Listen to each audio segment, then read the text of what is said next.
নমস্কার, weather update চ্যানেলে আপনাকে আরো একবার অনেক স্বাগত জানাচ্ছি। আপনাদের সাথে রয়েছে আমি শুভেন্দু ভট্টাচার্য। প্রিয় দর্শক, আজ জুনের 2 তারিখ রবিবার, সাল 2024। আপনাদেরকে জানাবো আজকে এই ছুটির দিনে আবহাওয়া কোথায় কেমন থাকবে, তার সাথে আগামী কয়েকটা দিনের মধ্যে আবহাওয়াতে কোথায় কেমন পরিবর্তন আসতে পারে। বঙ্গোপসাগরে নতুন করে একটা সিস্টেম ফরমেশন হওয়ার সম্ভাবনার কথা জানিয়েছিলাম। বর্তমান প্রেক্ষাপটে সেই সমস্ত ব্যাপারে কেমন কি ইঙ্গিত রয়েছে, এই সমস্ত ব্যাপার নিয়ে আজকের ভিডিওতে বেশ কিছু গুরুত্বপূর্ণ তথ্য থাকছে। বাংলাদেশের বিভিন্ন এলাকাতে ইতিমধ্যেই বর্ষা প্রবেশ করেছে উত্তরবঙ্গ, আসামের বিভিন্ন এলাকা, ত্রিপুরার বিভিন্ন এলাকাতে। এখানে বর্ষা আগামী কয়েকটা দিনের মধ্যে কোথায় কেমন বৃষ্টি দিতে পারে সেই সমস্ত ব্যাপারে নজর রাখবো। তার সাথে দক্ষিণবঙ্গ, ঝাড়খণ্ডের কোন কোন এলাকাতে আজ কালবৈশাখীর সম্ভাবনা রয়েছে সেই সমস্ত ব্যাপারে নজর রাখতে চলেছি। এই মুহূর্তে ভারতীয় সময় ঘড়িতে এখন দুপুর প্রায় 1:45 বাজে। প্রথমেই একটু ক্ষমা চেয়ে নিচ্ছি, নির্ধারিত সময় বেশ খানিকটা দেরিতে আজ ভিডিও আসবে। তো এই মুহূর্তে উত্তর দিনাজপুর থেকে শুরু করে দক্ষিণ দিনাজপুরে কিছু এলাকা, মালদা, সেই সাথে উত্তর ঝাড়খণ্ডের বিভিন্ন এলাকা, বিহারের প্রধানত দক্ষিণ এবং দক্ষিণ পূর্ব প্রান্তের ভাগলপুর, বাঁকা এবং এর আশপাশে কিছু এলাকা, এই এলাকাগুলোতে আকাশ মোটের উপর পরিষ্কার রয়েছে। দক্ষিণবঙ্গের বিভিন্ন জেলাতে, যার মধ্যে কোথাও কোথাও আংশিক মেঘাচ্ছন্ন আকাশ এবং কোথাও একটু মেঘলা আকাশও লক্ষ্য করা যাচ্ছে। বাংলাদেশের বেশিরভাগ এলাকাতে আজ আকাশ আংশিক মেঘাচ্ছন্ন রয়েছে, কোথাও কোথাও বেশ কিছুটা মেঘাচ্ছন্ন হয়েছে। আবার পশ্চিমবঙ্গ ঘেঁষা বাংলাদেশের এলাকাগুলোতে এখানে একটু আকাশ মোটের উপর পরিষ্কার নজরে আসছে। এই মুহূর্তে খুলনা ডিভিশনের খুলনা শহরের খানিকটা দক্ষিণ দিকে, অর্থাৎ বাগেরহাট শহরের খানিকটা পূর্ব দিকে এই মুহূর্তে একটা বজ্রগর্ভ মেঘপুঞ্জ তৈরি হতে দেখা যাচ্ছে। তার সাথে আরো বেশ খানিকটা বজ্রগর্ভ মেঘপুঞ্জ ময়মনসিংহ ডিভিশন এবং পার্শ্ববর্তী এলাকাতে তৈরি হওয়ার সম্ভাবনা রয়েছে।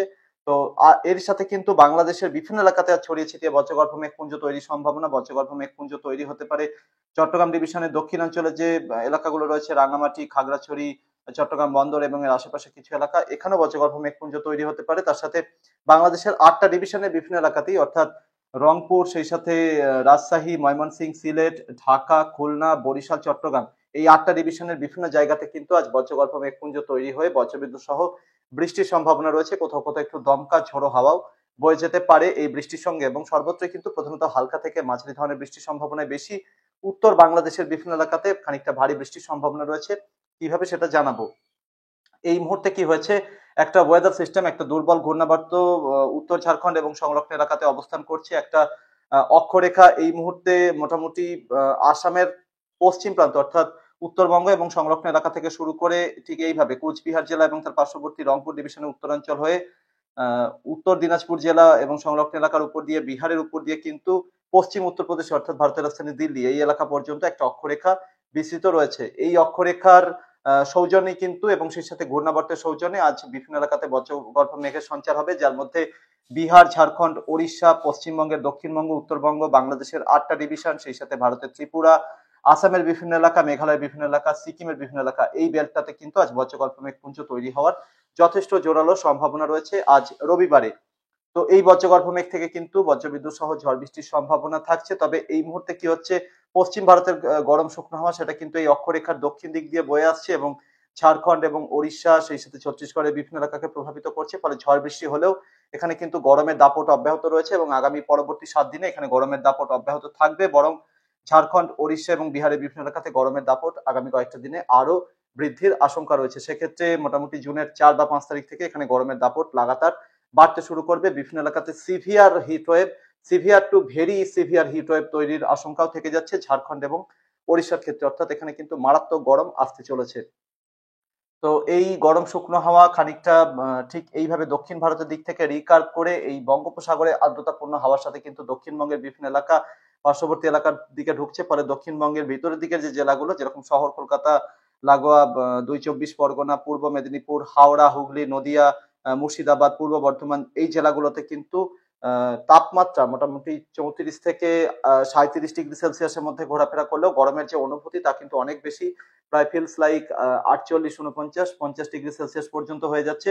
পশ্চিমের জেলাগুলোতেও পরিস্থিতি কিন্তু বেশ খারাপ, এখানেও কিন্তু আর্দ্রতাপূর্ণ হাওয়ার প্রভাব রয়েছে। অন্যদিকে পশ্চিম দিক থেকে আসা গরম শুকনো হাওয়ারও প্রভাব রয়েছে। ফলে এখানে তাপমাত্রা আরো একটু বেশি, 40-এর কাছাকাছি, 39 ডিগ্রি সেলসিয়াস এরকমই ঘোরাফেরা করছে পুরুলিয়া, পশ্চিম বর্ধমান, বীরভূম, সেই সাথে বাঁকুড়া জেলার কিছু এলাকা, এই এলাকাগুলোর দিকে। তো এখানেও কিন্তু রীতিমতো গরমের দাপট চলছে। গরমের দাপট চলছে বাংলাদেশের বিভিন্ন এলাকা জুড়ে, সেই সাথে পার্শ্ববর্তী আরো বিভিন্ন এলাকাতে। তো এই গরমের দাপট কিন্তু আগামী কয়েকটা দিনে যে ঝড় বৃষ্টির সম্ভাবনা রয়েছে আজ এবং আগামী কয়েকটা দিনের মধ্যে, মোটামুটি জুনের 4 বা 5 তারিখ পর্যন্ত সময়ের মধ্যে, তাতে কিন্তু গরমকে এই ঝড় বৃষ্টি সহজে কমাতে পারবে না বলেই মনে হচ্ছে। তার বদলে ঘামের যে প্যাচপ্যাচে গরম সেটা কিন্তু কন্টিনিউ করবে। তো এরকমই আশঙ্কা থাকছে। সেক্ষেত্রে এই যে অক্ষরেখা রয়েছে যেটা উত্তরবঙ্গের উপর দিয়ে বিস্তৃত রয়েছে এবং সেই সাথে উত্তর ঝাড়খণ্ডের উপরে ঘূর্ণাবর্তটি রয়েছে, এই ওয়েদার সিস্টেম গুলো আপাতত পরবর্তী বেশ কয়েকটা দিন অ্যাক্টিভ থাকবে। ঘূর্ণাবর্তটি অ্যাক্টিভ থাকার সম্ভাবনা রয়েছে জুনের 5 তারিখ পর্যন্ত। আর সেই সাথে অক্ষরেখাটি পরবর্তী সময় আরো একটু উত্তর দিকে উঠে যাওয়ার সম্ভাবনা।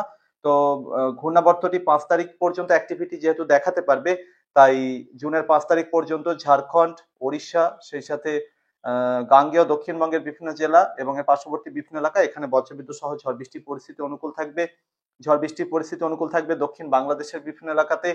আর সেই সাথে যেহেতু 5 তারিখের পর অক্ষরেখাটি উত্তরবঙ্গের দিকে উঠে যাবে, তাই উত্তরবঙ্গের পাহাড়ি এবং তরাই ডুয়ার্সের জেলাগুলো দার্জিলিং, কালিম্পং, জলপাইগুড়ি, আলিপুরদুয়ার, কোচবিহার, সেই সাথে উত্তর এবং দক্ষিণ দিনাজপুর, কিছুটা মালদা এবং বাংলাদেশের উত্তরাঞ্চলে রংপুর, রাজশাহী, ময়মনসিংহ, সিলেট ডিভিশন, ত্রিপুরার বিভিন্ন এলাকা, ঢাকা বিভাগের উত্তর দিকটা, সেই সাথে আসাম, মেঘালয়ের বিভিন্ন এলাকা এবং বিহারের বিভিন্ন এলাকা এখানে কিন্তু বজ্রবিদ্যুৎ সহ ঝড় বৃষ্টি কন্টিনিউ করতে থাকবে জুনের 5 তারিখের পরে। অর্থাৎ জুনের 5 তারিখের পরেও মোটামুটি জুনের 10 বা 11 তারিখ পর্যন্ত এখানে ঝড় বৃষ্টি কন্টিনিউ করবে। বিহারে পরবর্তী সময়ে খানিকটা বৃষ্টি কমে আসার সম্ভাবনা থাকছে 5 তারিখের বা 6 তারিখের পর থেকে।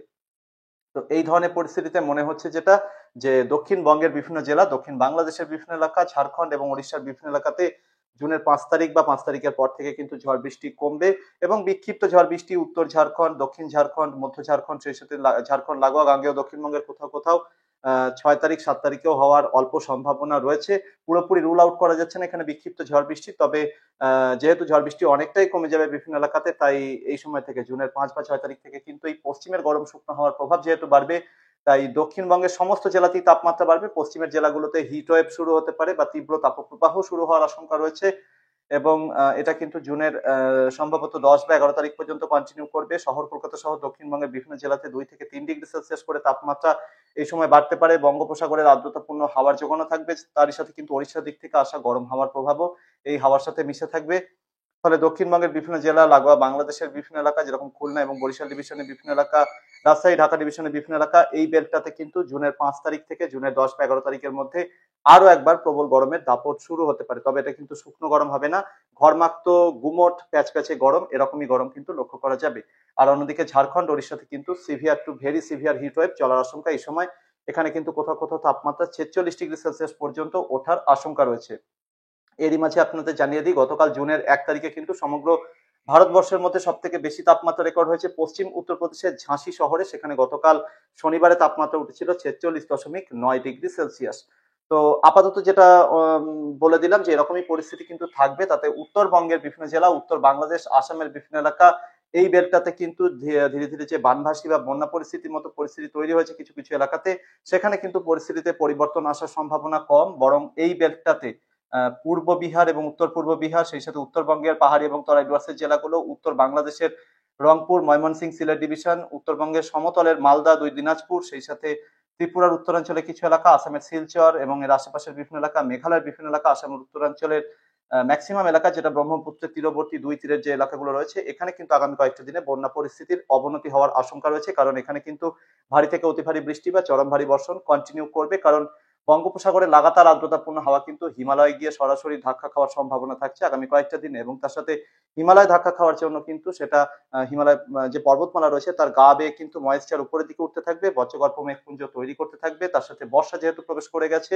তাই তারও কিন্তু সাপোর্ট থাকবে। অক্ষরেখাটিও কিন্তু এখানে অবস্থান করবে আগামী কয়েকটা দিনের মধ্যে। ফলে এই এলাকাগুলোর পরিস্থিতি খারাপ হবে, দক্ষিণ দিকে বৃষ্টি কমবে জুনের 4 বা 5 তারিখের পর থেকে, এরকমই সম্ভাবনা রয়েছে। তার সাথে গরমও লাগাতার বাড়বে দক্ষিণে। বঙ্গোপসাগরে এই মুহূর্তে কিন্তু দুটি ঘূর্ণাবর্ত রয়েছে, একটা অন্ধ্রপ্রদেশের উপকূলে অবস্থান করছে আর একটা অবস্থান করছে মায়ানমারের উপকূলে, ঠিক এই জায়গাতে। তো পরবর্তী সময় দুটো ঘূর্ণাবর্ত কিন্তু ধীরে ধীরে সংযুক্ত হওয়ার সম্ভাবনা রয়েছে। সেক্ষেত্রে জুনের 9 বা 10 তারিখ নাগাদ মায়ানমারের উপকূল ভাগ এবং সংলগ্ন উত্তর আন্দামান সাগর এবং লাগোয়া মধ্য বঙ্গোপসাগর, এই জায়গাটাতে কিন্তু একটা ঘূর্ণাবর্ত শক্তিশালী হয়ে নিম্নচাপে পরিণত হওয়ার সম্ভাবনা থাকছে। প্রথম দিকে নিম্নচাপটি ঠিক এইভাবে এগোতে পারে মায়ানমার উপকূলের দিকে কোনো সম্ভাবনা, এবং সেক্ষেত্রে জুনের 11 বা 12 তারিখে এখানে কিন্তু নিম্নচাপটি দানা বাঁধার সম্ভাবনা রয়েছে। পরবর্তী সময় এই ওয়েদার সিস্টেমটা কিন্তু উত্তর পশ্চিম দিকে অভিমুখে এগোতে পারে, সেক্ষেত্রে পশ্চিমবঙ্গ, ওড়িশা উপকূলের দিকে অগ্রসর হওয়ার সম্ভাবনা, যদিও সম্ভাবনা বেশি ওড়িশা উপকূলের দিকে যাওয়ার। তো সেক্ষেত্রে ওয়েদার সিস্টেমটা কিন্তু এখানে শক্তি বৃদ্ধি করার কিছুটা সম্ভাবনা থাকছে। কিছুটা সম্ভাবনা কেন বলছি, কারণ এই সিস্টেমটা কিন্তু উত্তর পশ্চিম দিক থেকে শুকনো হাওয়াকে টানতে থাকবে, এরকমটা সম্ভাবনা রয়েছে। তো বঙ্গোপসাগরের আর্দ্রতা যতই সাপোর্ট থাকুক না কেন, যত সিস্টেমটা ভিতরের দিকে এগোবে ততই কিন্তু শুকনো হওয়ার প্রভাব বাড়তে পারে এই সিস্টেমটার উপরে, এবং সিস্টেমটি কিন্তু শক্তি খুব বেশি বৃদ্ধি নাও করতে পারে, এরকমই সম্ভাবনা রয়েছে। সেক্ষেত্রে ডিপ্রেশন বা গভীর নিম্নচাপ হিসেবেও কিন্তু বাংলার উপকূল অথবা ওড়িশা উপকূলের দিকে এগোতে পারে। কিছুটা সম্ভাবনা রয়েছে আরো এক ধাপ শক্তি বাড়িয়ে ডিপ ডিপ্রেশন বা অতি গভীর নিম্নচাপ হিসেবেও উপকূলের দিকে এগোতে পারে। ঘূর্ণিঝড়ে পরিণত হবে কিনা সেই পরিস্থিতির দিকে নজর রাখছি, কারণ বঙ্গোপসাগরে সি সারফেস টেম্পারেচার অনেক বেশি থাকবে, সেই সাথে প্রচুর আর্দ্রতা বা জলীয় বাষ্পের যোগান থাকবে। তবে দক্ষিণ দিকের এলাকাগুলোতে কিন্তু উইন্ড শিয়ার খানিকটা হাই থাকার সম্ভাবনা রয়েছে। সেক্ষেত্রে উইন্ড শিয়ার হাই থাকলে কিন্তু সিস্টেমটি শক্তি বৃদ্ধি করতে খানিকটা বাধাপ্রাপ্ত হবে, এরকমটাই সম্ভাবনা রয়েছে। প্রিয় দর্শক, আগামী কয়েকটা দিনে ঝড় বৃষ্টিতে বিভিন্ন এলাকায় কিন্তু থান্ডার ক্লাউড অর্থাৎ বজ্রগর্ভ মেঘ থেকে বৃষ্টি হবে, তাই প্রবল বজ্রপাতের আশঙ্কা বিভিন্ন এলাকায় থাকছে। যেমন আজকে কিন্তু ঝাড়খণ্ডের বিভিন্ন এলাকাতে এবং বিহারের দক্ষিণ ভাগ, সেই সাথে ওড়িশার বিভিন্ন এলাকাতে বজ্রগর্ভ মেঘপুঞ্জ তৈরি হওয়ার জোরালো সম্ভাবনা রয়েছে। বজ্রগর্ভ মেঘপুঞ্জ তৈরি হবে বাংলাদেশে উত্তরবঙ্গ, আসামের দিকে। তো এই এলাকাগুলোতে কিন্তু প্রবল বজ্রপাতের আশঙ্কা আজ এবং আগামী ৩-৪ দিনের মধ্যে থাকছে, তাই যথেষ্ট সতর্কতা নেওয়ার প্রয়োজন। আর উত্তর দিকের এলাকাগুলোতে তো লাগাতার ঝড় বৃষ্টি চলতেই থাকবে, সেখানে কিন্তু প্রবল বজ্রপাত হতে থাকবে এবং ভারী থেকে অতি ভারী বৃষ্টি, চরম ভারী বর্ষণও চলবে। তো বজ্রপাতের সময় কিন্তু যথেষ্ট সতর্কতা নেওয়ার প্রয়োজন রয়েছে।